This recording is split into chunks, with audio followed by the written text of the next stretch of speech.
El noreste de Inglaterra es una de las zonas más pobres del Reino Unido. En el pasado vivía de las minas de carbón y de la producción de hierro y acero. Pero desde los años 70, los sucesivos gobiernos empezaron a cerrar las fábricas una a una, dejando a muchas familias desamparadas. El Brexit, al que votó más del 60% de esta región, le ha dado la vuelta a todo. Y en esta región, que siempre ha sido laborista, los conservadores han ganado por primera vez en la historia. Muchos justifican su cambio de voto a que los Tories son los únicos que podían llevar a cabo el divorcio con la Unión Europea, pero la mayoría culpa a la indecisión del líder laborista Jeremy Corbyn y al abandono por parte del Partido Laborista de que su voto, por primera vez en la historia, haya sido para los Tories, influyendo así en un cambio de rumbo en todo el país. Vecinos, expertos y políticos dan su visión de cómo ha cambiado social y políticamente la región en las últimas décadas.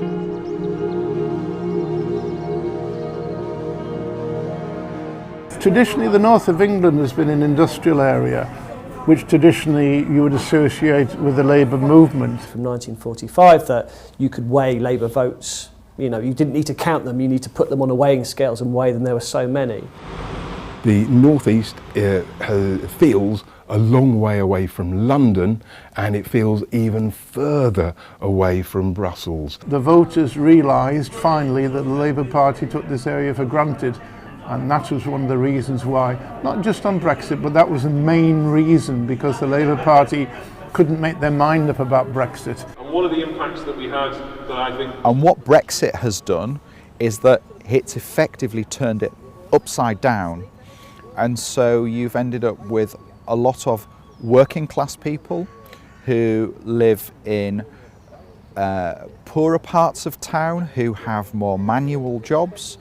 They were predominantly the people who were saying, this is our country, let's take back control, we don't like the EU interfering in our lives. Now those people would typically have voted for the Labour Party, but the Labour Party has torn itself in half and has failed to acknowledge that their core traditional supporters no longer identify with what they stand for. Working class towns, ordinary communities, hard-working British people up and down the country have switched their allegiance from the Labour Party to the Conservatives. I think the people that changed their votes to come to us were very largely what you would call the normal man in the street. By the EU and by the Labour have lost their way. They don't know what the people want anymore. I voted all my life Labour. All my life. But the Labour Party at the present is not good. It does not listen to the people anymore. People voted to leave the EU. They wanted to leave. And they didn't see that the Labour Party that wasn't part of their future plan. But also they didn't like the leader of the Labour Party either.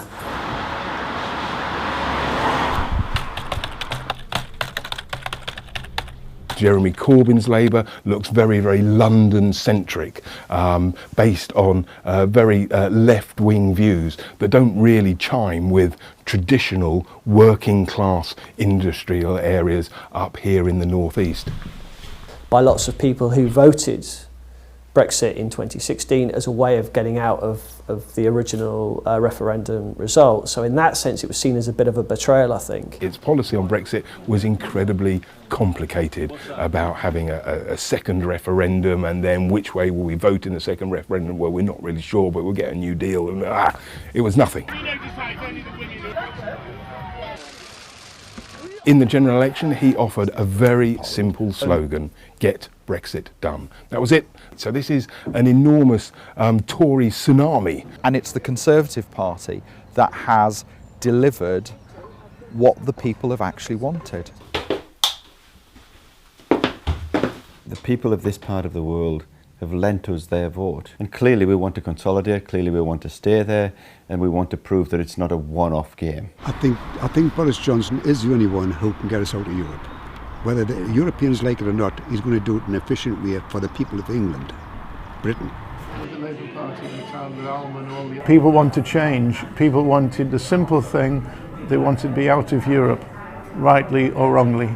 Boris Johnson went there within a few days, and I was actually there in the cricket club he went into, and it was so nice to see that. It wasn't done out any malicious, any vicious thing. It was just to say, well, I'm sorry, Tony, but it's all gone. Your little dream of your socialist paradise in this country is no longer there.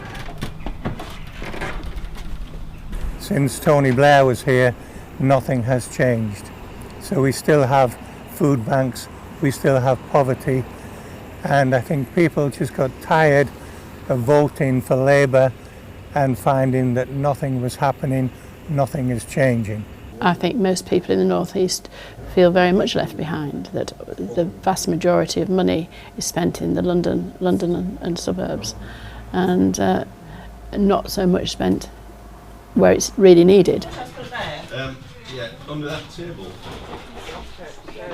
And it was a shock to me to realise that people had to go to food banks because they couldn't otherwise manage to look after and feed their families. Basically, you get like a food parcel, and then other stuff that they're giving out. So you get like toiletries, like shower gels and shampoos, and all different bits and like different stuff for kids. I used to work before, about 5 years ago. So, but since then, nothing. They helped me, so I helped them back.